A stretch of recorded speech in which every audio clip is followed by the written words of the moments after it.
create an organization, global, to create bridges for young people that I didn't have to work on. Believing in humanity, but with action and saying we must hold ourselves accountable and we must do better. We must do better. Comment regarde-t-on le monde aujourd'hui et qu'est-ce qu'on veut qu'il devienne? Comment est-ce qu'on l'imagine?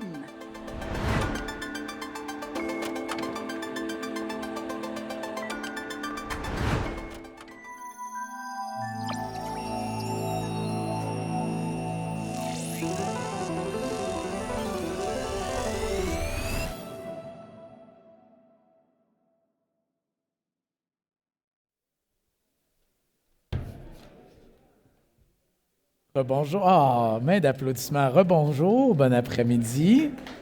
Oh, merci, cher public. Vous êtes tellement fins. Nous sommes de retour sur la scène d'innovation à la SAT pour cette troisième partie de la vitrine MTL Connect. On va parler des projets en phase de croissance. Alors, sans plus tarder, il nous reste des beaux projets à vous présenter. Donc, je vais les inviter à monter sur scène pour vous présenter leurs projets. Alors, pour ceux qui sont ici dans la salle, encore une fois, comme que je fais un peu à chaque début de séance, est-ce que vous êtes là avec moi? Oui, on applaudit, on a des cues auditifs, on est là visuellement, en personne. Et pour les internautes qui nous suivent des quatre coins de la francophonie partout à travers la planète, bonjour, bon après-midi et bonsoir. Voilà, merci. Alors, sans plus tarder, the first project, I'd like to invite Philip Wolf with his project, Swivel. Philip.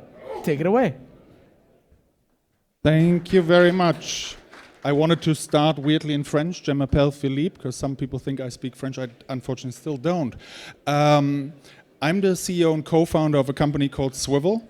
And to just give you a little bit of idea, about 2 years ago, I got diagnosed with autism, ADHD, and giftedness after about 40 years of a lifetime of being called rude, a know-it-all, someone who doesn't fit in, someone who always got told, you should behave that way, you should behave that way.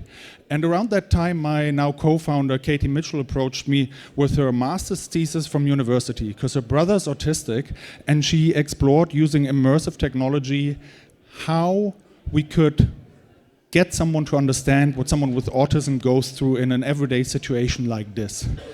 And Swivel was born. And the timing couldn't be any better.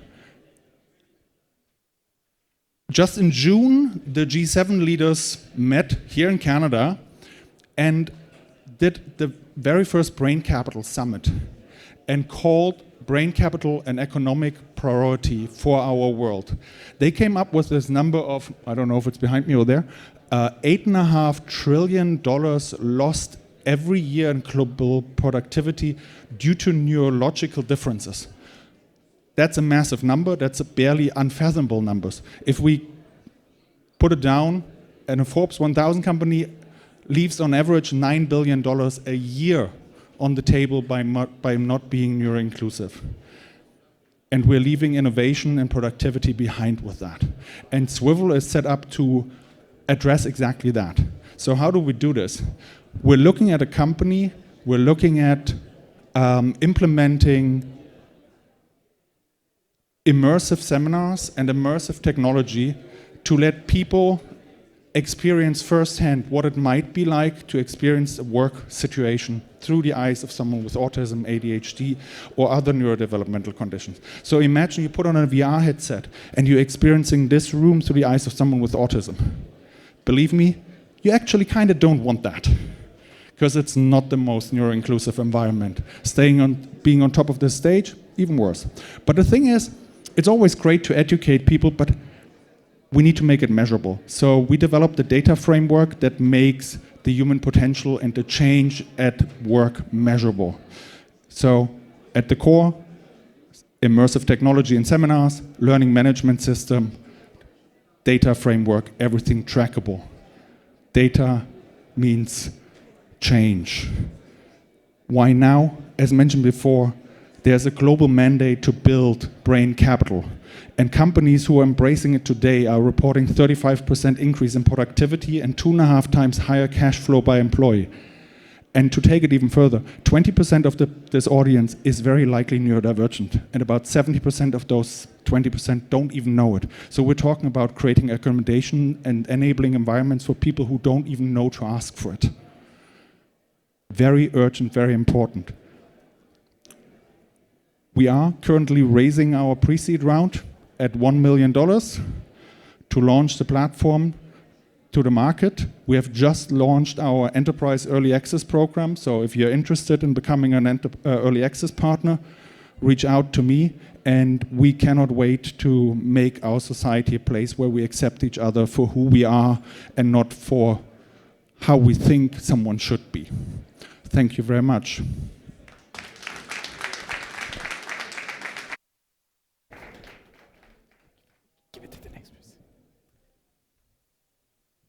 Thank you, Philip. C'était Philip Wolf avec son projet Swivel. Je vais tout de suite présenter le prochain projet. Alors, sans plus tarder, j'aimerais inviter Valérie Faube de Biodiversity. Valérie. Bonjour à tous.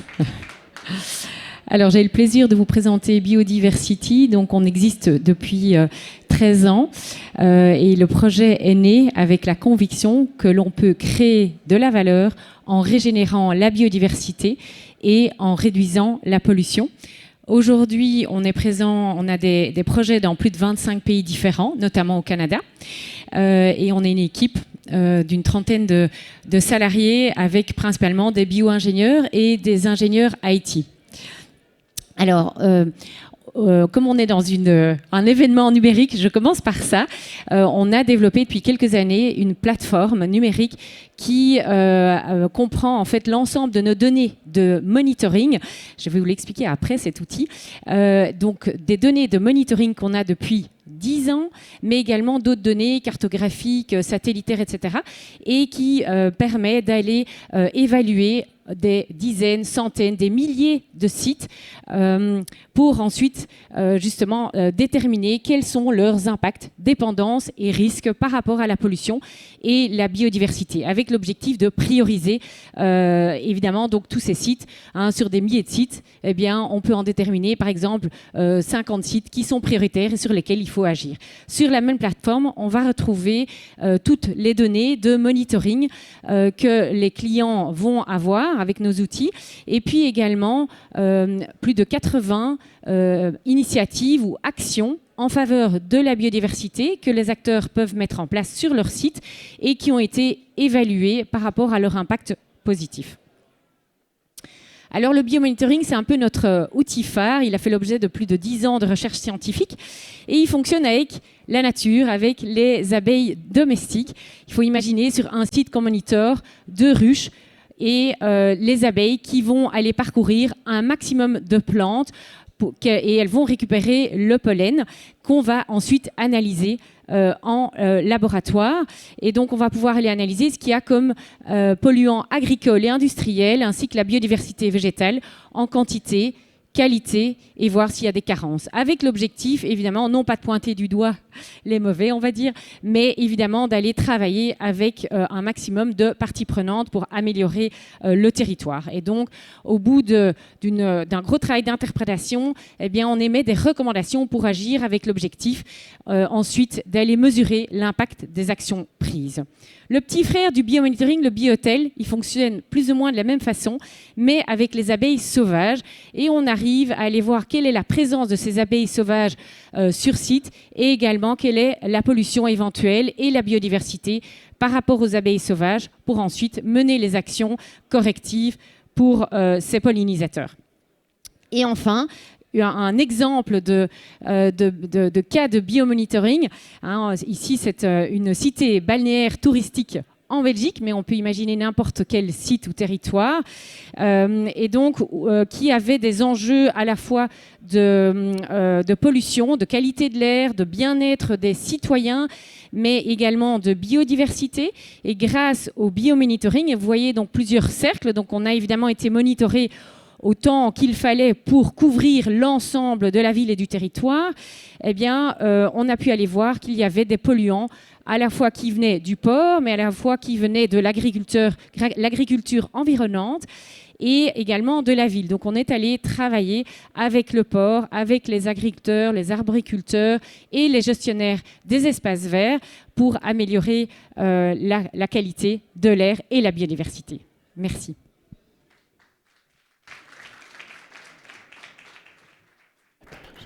Merci Valérie.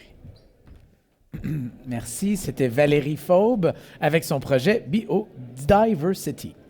On va continuer avec le prochain projet. Sans plus tarder, j'aimerais inviter tout de suite, je sais qu'il est juste là, prêt, alors il va attendre mon cue.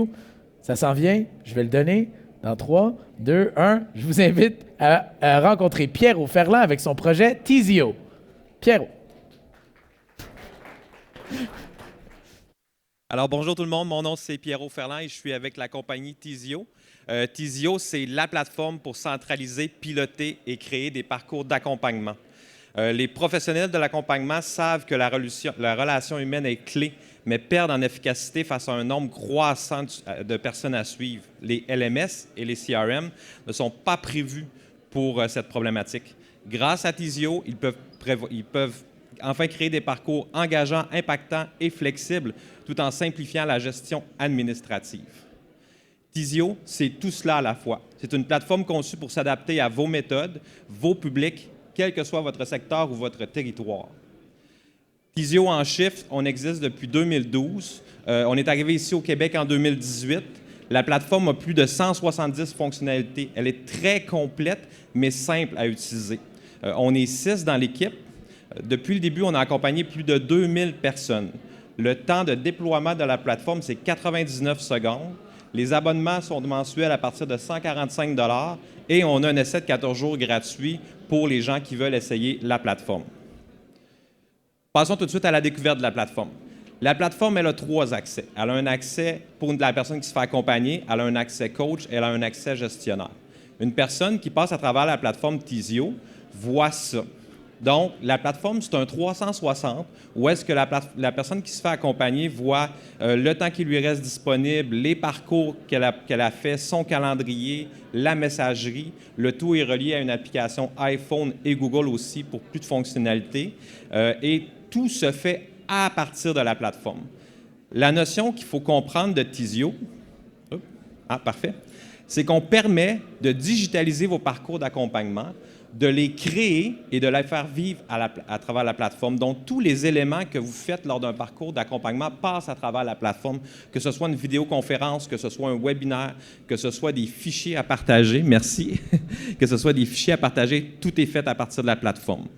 On a aussi l'accès coach. L'accès coach, lui, il peut gérer tous les apprenants, il peut créer ses parcours, les faire vivre à travers la plateforme, donc il peut prendre ses notes. Tout est centralisé. Comme ça, il n'y a plus de papier, puis il n'y a plus de va-et-vient. Donc, tout est fait à partir de l'application.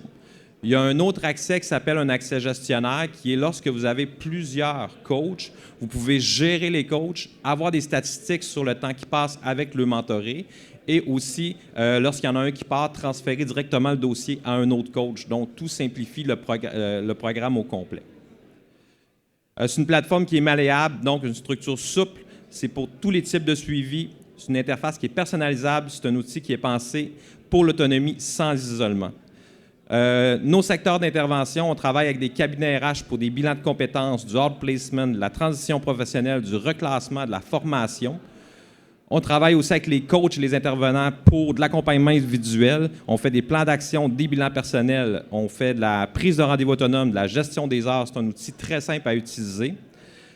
On travaille aussi avec les formateurs pour la formation continue, des ateliers virtuels. On a des webinaires en salle que Zoom offre, là, où est-ce qu'on peut faire des petites salles privées pour les gens. C'est super intéressant. On travaille aussi avec les MRC, les organismes publics. Je vous invite, demain, on fait une classe des maîtres et on démontre exactement qu'est-ce qu'on fait avec les MRC, comment on a travaillé avec eux autres, puis comment on est arrivé à les aider dans leur parcours d'accompagnement. Un autre secteur d'intervention, bien entendu, les structures sociales, les associations pour leurs membres. On travaille aussi avec les franchises et les regroupements. Donc, c'est une plateforme qui est extrêmement complète. Le mot-clé, c'est « je digitalise mon parcours d'accompagnement, je le rends simple, efficace, fonctionnel et facile à suivre ». Merci.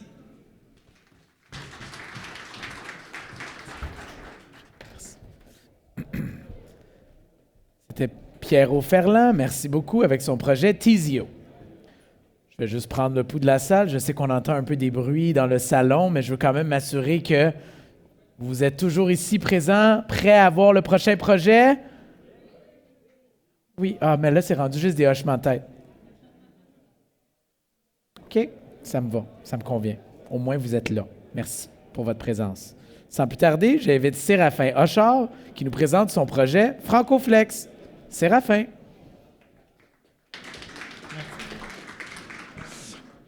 Bonjour, hi. Mon nom est Séraphin et avec ma cofondatrice conjointe et ancienne enseignante Alexa, nous avons fondé FrancoFlex. Donc, je vais vous montrer aujourd'hui comment on veut révolutionner l'apprentissage des langues en entreprise. Donc, rien qu'au Québec, aujourd'hui, c'est 520 000 personnes, soit l'équivalent de la population de la ville de Québec, qui n'ont pas le niveau suffisant en français pour travailler dans leur domaine d'expertise. Tout ça pendant que dans vos entreprises, votre département ressources humaines doit gérer une pénurie de main-d'œuvre, des difficultés de rétention des employés et des défis de productivité. Et c'est pour ça qu'on a créé FrancoFlex. FrancoFlex aide votre main-d'œuvre qualifiée à travailler, s'épanouir et s'impliquer en français et maintenant en anglais. Donc concrètement, comment ça fonctionne? On crée un agent d'IA personnalisé à chaque apprenant qui va s'adapter à son niveau, à sa langue maternelle, mais surtout à son vocabulaire de domaine de travail. Donc comme ça, on ne va pas se retrouver avec, par exemple, une oncologue qui doit apprendre les mots des animaux de la ferme alors qu'elle doit parler de patients, de traitements et de vaccins. Donc tout ça va se faire au travers de notre IA 100% conversationnel sur la plateforme web qui fonctionne aussi sur mobile. L'apprenant aura accès à des rapports de progression et l'entreprise aura accès à des rapports pour sa conformité linguistique ou voir la progression de tous ses employés. Donc tout ça va vraiment créer une meilleure intégration des employés au travail. Donc on a déjà commencé au Québec en travaillant avec des entreprises dans des domaines spécialisés. Donc notre premier client, par exemple, GSK, une grande firme pharmaceutique internationale. Ils avaient par exemple des vendeurs, des oncologues, des responsables de laboratoire qui voulaient améliorer la communication avec leurs équipes en Belgique et dans le reste du Canada. Donc vraiment améliorer la communication interéquipe. Donc, on veut continuer au Québec, en France. On a aussi des projets en discussion pour projets pilotes en RDC. Donc, on veut continuer à aller chercher plus de domaines et plus de langues pour devenir vraiment la référence de l'apprentissage des langues en entreprise. Et tout récemment, donc je mentionnais ma femme, ancienne enseignante, donc c'était vraiment important pour nous de pouvoir redonner et de pouvoir vraiment connecter les entreprises et les gens qui ont des besoins en apprentissage linguistique. Donc, on a créé aussi ImpactFlex qui lie les heures d'utilisation des employés avec une banque d'heures pour des écoles et des organismes qui en ont besoin. Donc, si vous connaissez des entreprises intéressées, si vous connaissez des écoles de langue, par exemple, qui voudraient être partenaires avec nous, laissez-nous savoir. J'ai mis l'email et le numéro de téléphone et on serait vraiment intéressés à vous parler. Merci beaucoup.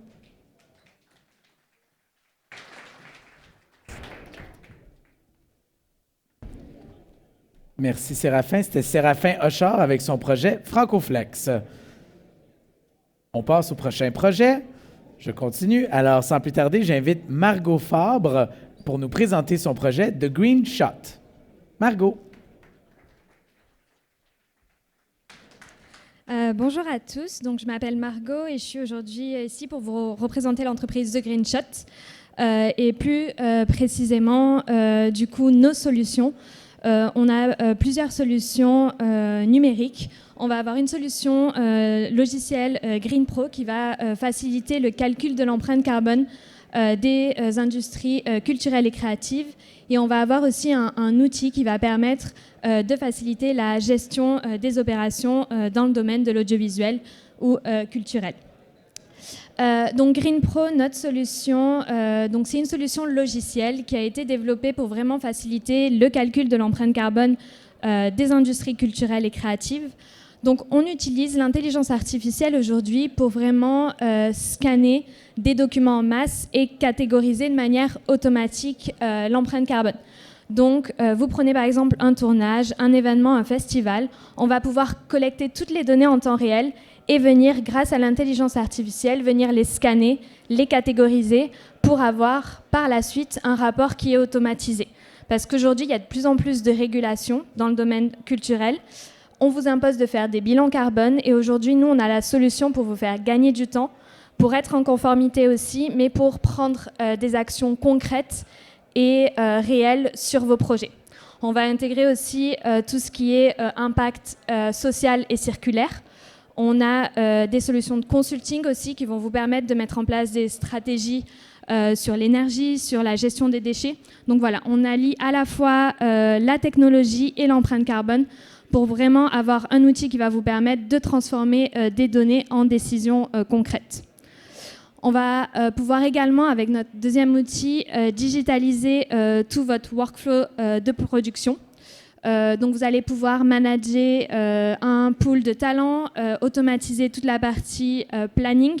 Vous allez pouvoir planifier vos équipes en temps réel, que ce soit sur un grand événement, que ce soit sur un tournage, que ce soit sur un lieu culturel. Vous allez avoir de la communication instantanée et toute l'automatisation RH. Encore une fois, ici, l'idée, c'est vraiment de venir automatiser tous les processus et aussi d'éviter tout ce qui est papier pour avoir une solution 100% digitale. Aujourd'hui, on travaille avec beaucoup d'entreprises et on a déjà des résultats.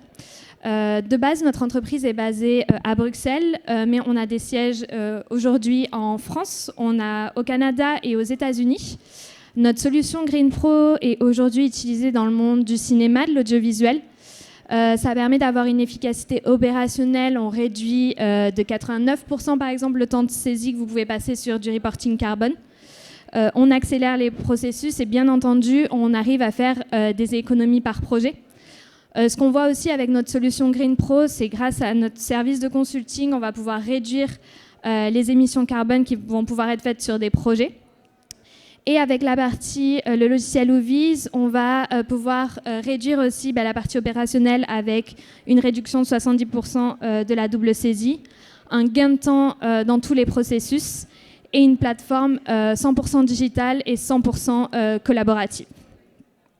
Donc voilà, j'ai été assez rapide, mais voilà, pour vous dire qu'aujourd'hui, on est basé au Canada. On a travaillé avec plein d'entreprises dans le secteur audiovisuel, événementiel, cinéma. Et aujourd'hui, notre but, c'est de s'agrandir pour aller vers d'autres industries. Merci beaucoup.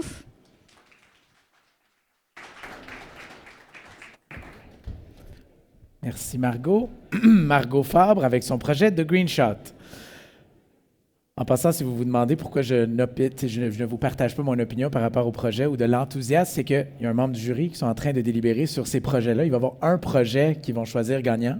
Alors, je veux quand même rester comme neutre le plus possible parce que c'est tous des beaux projets. Puis je veux pas être genre « Ah! Ouh! Ah! » Donc, je veux rester neutre. OK? On est d'accord? Ça va? Est-ce qu'on est prêt pour le prochain projet? Oui? OK. Oui, a thumbs up. Yes, super, j'aime ça. OK, on continue avec la vitrine MTL Connect. Prochain projet, j'aimerais inviter Thierry Vermeeren de Oz Consulting. Thierry.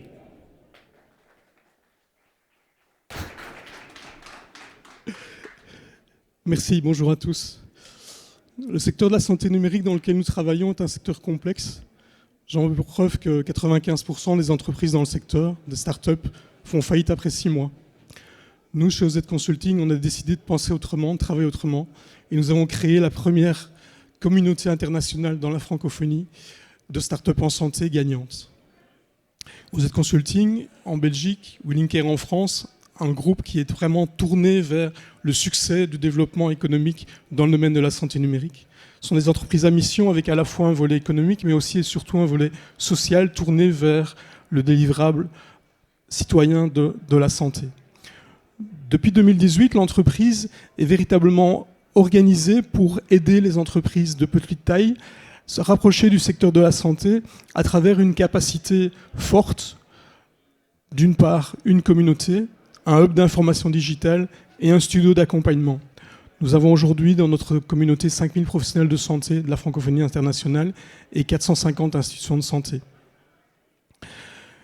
La volonté, c'est véritablement de transformer l'innovation en action. Ce n'est pas simplement de faire des grands discours marketing, mais c'est d'arriver à ce que ces innovations percolent véritablement jusqu'aux institutions de soins. La communauté fonctionne à travers un certain nombre d'événements internationaux, des symposiums, 3 en France, 1 en Belgique, 1 au Luxembourg, et permettent de travailler les thématiques qui sont véritablement abordées sur base de questions de recherche, comme on le fait dans le domaine de la santé. À côté de ça, nous avons une approche scientifique qui permet de travailler véritablement les problématiques pour arriver à pouvoir répondre aux défis médicaux que les institutions de santé rencontrent au quotidien. C'est véritablement donc un processus de transformation numérique qualifié qui permet d'arriver jusqu'à un usage opérationnel. À côté de la communauté, nous avons un outil que vous pouvez éventuellement télécharger qui est le Hub Linker. Si vous allez sur votre store, vous pouvez directement télécharger l'application et accéder à l'ensemble des données que nous produisons, puisque tous les événements que nous avons au niveau international sont médiatisés et sont accessibles dans un réseau à la fois validé et sécurisé, validé scientifiquement et sécurisé au niveau informatique. Le Studio Linker, c'est un outil d'accompagnement. Cet outil, il est véritablement le catalyseur de l'innovation utile. Il permet de transformer des projets, des idées en des livrables industriels pérennes et qui peuvent véritablement être accompagnés d'un point de vue financier, d'un point de vue médical avec les milliers d'experts que nous avons dans le réseau, et puis d'un point de vue méthodologique avec une équipe de professionnels ancrés dans le territoire, dans la proximité des hôpitaux, puisque nous avons une activité extrêmement proche de l'hôpital au quotidien. L'expertise et le modèle, c'est un modèle européen à la base, mais c'est véritablement la recherche d'un impact durable et concret, puisque nous sommes une entreprise certifiée AKT, ça veut dire que nous sommes responsables au niveau des objectifs de développement durable des Nations Unies depuis maintenant 2 ans, et on suit un canevas extrêmement précis de durabilité, notamment dans le secteur de la santé, puisque nous accompagnons la transformation zéro carbone des hôpitaux. Depuis déjà 15 ans, ce modèle fonctionne. C'est un modèle qui est véritablement orienté vers le concret et l'impact, et c'est la signature de la Belgique, où on est un pays qui va au fondement des choses, qui permet de réaliser véritablement un positionnement de l'idée jusqu'à l'action. Enfin, nous sommes dans une approche qui est résistante, qui n'est pas une approche marketing, puisque depuis 2008, nous accompagnons les institutions de santé dans un modèle qui fonctionne véritablement de manière pérenne. Et donc on est loin des effets de mode qu'on voit dans le marketing technologique. On parlait d'intelligence artificielle en 2019, bien avant ChatGPT. Nous avons un engagement clair pour la santé numérique que nous voulons ancrer dans les besoins des territoires au plus proche des utilisateurs. Et notre prochain move, c'est un move au Québec. Nous sommes en train de réfléchir à positionner notre communauté à travers des partenariats au niveau québécois de manière à grandir dans la francophonie internationale, puisque après l'Europe, l'Afrique du Nord, nous allons nous orienter vers un partenariat transatlantique. Je vous remercie.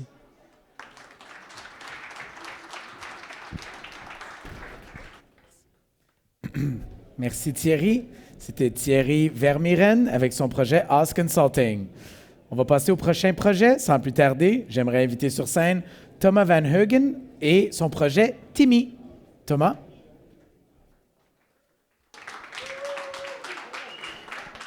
Incroyable. Bonjour à toutes et à tous. Je suis Thomas Van Heugen. Je suis Head of Sales et Marketing chez Timmy. Alors Timmy, c'est une plateforme d'analytique avancée belge. On existe depuis plus de 15 ans maintenant et on a toujours eu la volonté de mettre la puissance de l'intelligence artificielle et de la donnée au service de la performance, mais aussi de la responsabilité. Alors aujourd'hui, tout le monde parle d'IA, c'est ce qu'on va faire toute cette semaine ensemble. Et on remarque souvent que les promesses sont très grandes, elles sont parfois même un peu démesurées. Et dans les faits, les organisations, au final, en tirent très peu d'avantages. Alors chez Timmy, nous, on pense justement que c'est l'inverse et que l'IA doit rester vraiment au service des entreprises et qu'elle doit vraiment servir un but très précis. Alors pour tout ça, on a 15 ans d'innovation continue. On est un peu des dinosaures dans l'IA, parce que quand on faisait du prédictif à l'époque, c'était déjà de l'intelligence artificielle. On ne l'appelait pas comme ça à l'époque.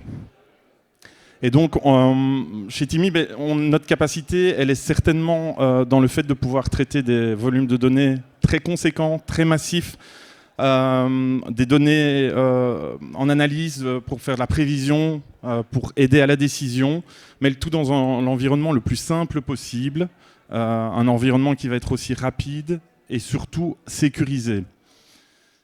Alors, contrairement à beaucoup de solutions qu'on voit aujourd'hui sur le marché, Timmy repose sur un code qui était complètement optimisé.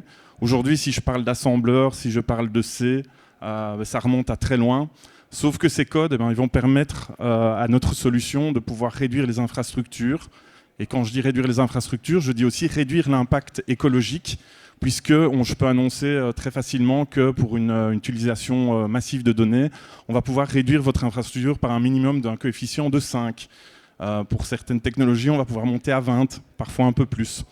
Et donc, ça, c'est clair que c'est une solution aujourd'hui qui est responsable, parce qu'on connaît tous, on connaît les ravages de ChatGPT avec des requêtes, des prompts qui finalement ne sont peut-être pas les plus utiles du monde, mais qui vont générer derrière une traînée écologique qui est quand même assez conséquente.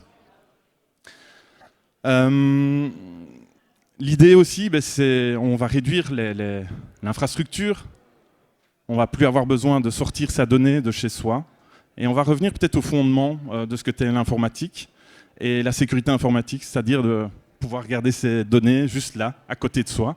On ne va même plus parler de souveraineté, puisqu'on les a, on en est propriétaire, et elles sont là physiquement à côté. Alors l'éthique, évidemment, c'est un sujet qui nous tient à cœur chez TIMI depuis des années. Et comment est-ce que ça se traduit chez nous ? Eh bien, on va tout simplement appliquer une politique de transparence à chaque étape de transformation de la donnée. On va pouvoir documenter un flux de données depuis sa captation, depuis un capteur industriel, jusqu'à l'élaboration d'un modèle prédictif. Mais c'est aussi, je parlais de modélisation prédictive, et aujourd'hui, plus que jamais, on a besoin de pouvoir expliquer ce qu'est un modèle prédictif. Et surtout, quels sont les éléments qui rentrent dans un résultat. On s'implique aujourd'hui dans la vie des citoyens. Il est important de savoir quels sont les éléments qui rentrent en compte dans un calcul, dans un modèle prédictif. Eh bien, chez TIMI, nous répondons à cela. Et vous avez un rapport qui vient chaque fois avec chaque modèle prédictif et qui peut vous aider aussi à déceler qu'il y a peut-être une variable qui a été prise en compte et qui est discriminatoire. L'âge, le sexe, l'orientation religieuse, que sais-je. Ce sont des éléments qu'on ne peut pas se permettre d'utiliser comme ça. Et on va vous permettre justement d'avoir cet œil sur ces variables qui sont très importantes. Accessible, eh bien, on a développé cette plateforme entièrement en no-code. Pourquoi ? Parce qu'on est simplement persuadé qu'on doit se rapprocher au plus près des gens qui vivent le problème, en éliminant parfois des sous-traitances ou des gens qui n'ont peut-être pas la connaissance du produit et de la problématique. Je pense que je ne sais pas si j'ai déjà les 4 minutes là. Ouais. Eh ben, j'étais beaucoup trop loin. Donc, donc au niveau de toute cette thématique, eh bien, je peux simplement vous dire que je suis là au MTL toute cette semaine et je serai ravi avec vous de pouvoir parler de toute cette thématique si cela vous intéresse. Grand merci à vous. Merci. Non, il n'y a pas de problème. Merci Thomas. C'était Thomas Van Heugen avec son projet TIMI. On continue avec le prochain projet. Sans plus tarder, je vais inviter notre prochain intervenant, Patrick Chenel, et son projet Cupid. Patrick. Bonjour. Avec tout déploiement de l'IA, on ne parle pas ici de déploiement de Copilot ou de ChatGPT, mais vraiment une solution impactante de productivité dans les entreprises. Il y a un phénomène qui s'appelle la courbe de désillusion. Au début, les équipes sont enthousiastes, prêts à déployer leurs solutions et paf, la réalité les frappe, tombent dans la désillusion, met en place des plans de recovery et finissent par l'autonomisation. 85% des initiatives IA échouent. 46 ne se rendent même pas en production.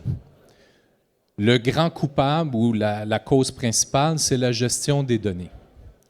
Mon nom est Patrick Chenel, je suis un ancien gestionnaire de données chez Bombardier, Hydro-Québec et Banque nationale. Et je vous présente Cupid par Nemo. Nemo est une entreprise 100% marocaine et qui gère des projets principalement auprès d'institutions financières, assurances et télécoms. Dans les architectures standards, vous ne verrez pas des produits comme Nemo. C'est une plateforme d'observabilité des données. Donc, c'est le côté non sexy de la gestion des données. Cupid répond à 5 questions principales. Qu'est-ce qui n'a pas fonctionné? Qui doit être informé? pourquoi ça s'est passé, comment on peut le corriger, mais surtout comment l'améliorer pour pas que ça se reproduise.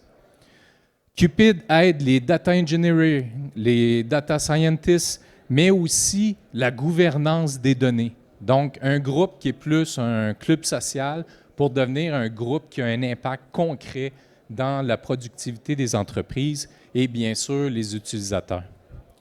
Cupid a été réfléchi dès le départ dans une architecture agentique, donc une fonctionnalité avec des agents qui répondent à des questions et des problématiques, ces agents-là discutent entre eux pour donner une visibilité globale sur qu'est-ce qui se passe dans la gestion des données. Les fonctionnalités, Cupid s'installe dans toutes les data sources en mode auto-discovery, donc vraiment avec, sans rentrer les données. Catalogue d'intégration de toutes les métriques, profiling, metadata et aussi toute la traçabilité des données jusqu'à définir l'impact. Cupid est disponible en mode SaaS et en mode on-premise. L'impact de Cupid, c'est vraiment sécuriser les enjeux d'entraînement pour les modèles ML, être capable de fournir la traçabilité, la fiabilité et la transparence des données. L'impact sur l'environnement en déployant au moins une dizaine de projets IA majeurs, en réduisant le taux de processing, on est capable de sauver 1704 tonnes de CO2, 3,5 milliards de litres d'eau et 10 serveurs désuets. Le marché, 12 % de croissance annuelle, 2,3 milliards de dollars en 2023, 7 milliards prévus en 2033 pour des plateformes qui sont souvent désuètes et qui ne répondent pas aux fonctionnalités. Prochaine étape, il y a 3 pilotes de signés avec 2 banques et un groupe de télécom. Et je vous souhaite de faire partie du club select des 15 % qui réussissent à déployer l'IA grâce à Cupid.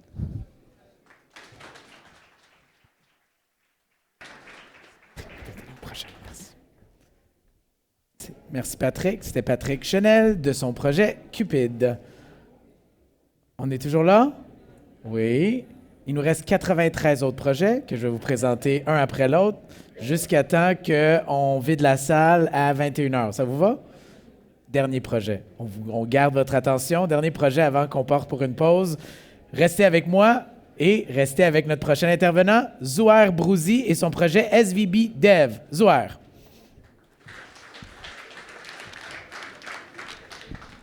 Bonjour tout le monde. SVB Dev, Smart Virtual Building. Donc, je m'appelle Zouair Brouzi, maroco-canadien, avec 17 ans d'expérience en transformation numérique relative au patrimoine immobilier. Donc, ce qu'on fait, c'est...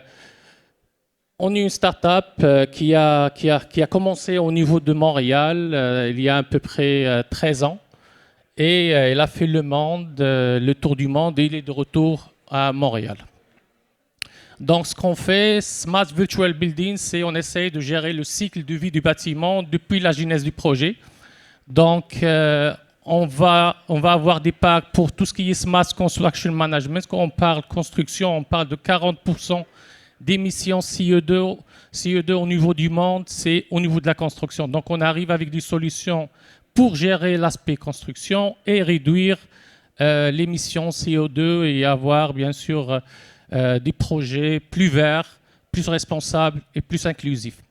On a un autre pack pour tout ce qui est Smart Building Management, c'est le bâtiment, le projet de construction, il est déjà terminé. Donc là, on passe à l'aspect exploitation. Donc là, on va retrouver des outils pour tout ce qui est aspect exploitation, valorisation de patrimoine, gestion des expertises immobilières, financières, judiciaires, ainsi de suite. Tout ça dans le pack Smart Building Management, en prenant en considération que nous avons intégré de l'IA et de l'IoT dans tout ce qui est des solutions. Ça nous a permis effectivement d'aller gérer tout ce qui est prédictif, plus que l'aspect curatif et préventif.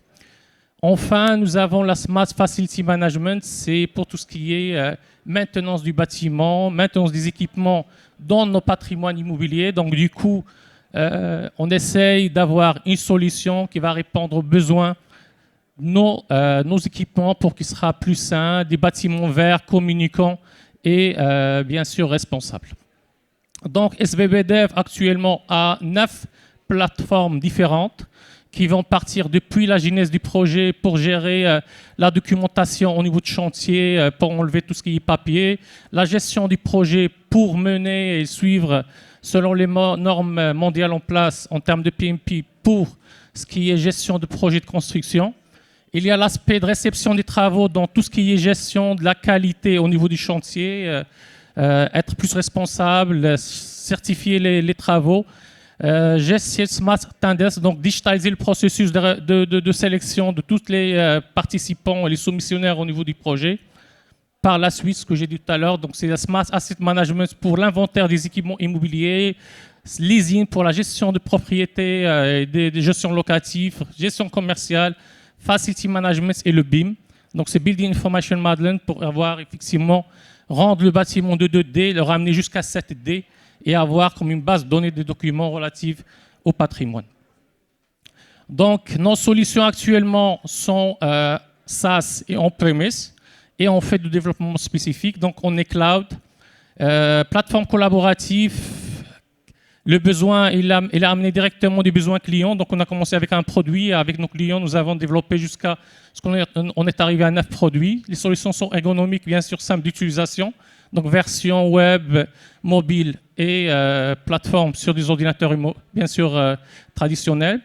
On est au niveau national sur l'Afrique, sur le Moyen-Orient et sur le Maroc, puisque nous avons fait le back-office après que l'R&D il avait commencé au niveau de Montréal.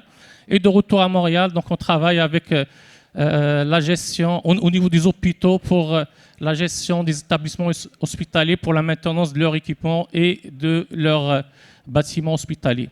Donc notre objectif in fine, c'est quoi? C'est effectivement d'avoir les jumeaux numériques du bâtiment. C'est un bâtiment communicant, un bâtiment vert, avec 3 niveaux. Effectivement, c'est le jumeau descriptif, le jumeau informatif et le jumeau prédictif. Merci à vous.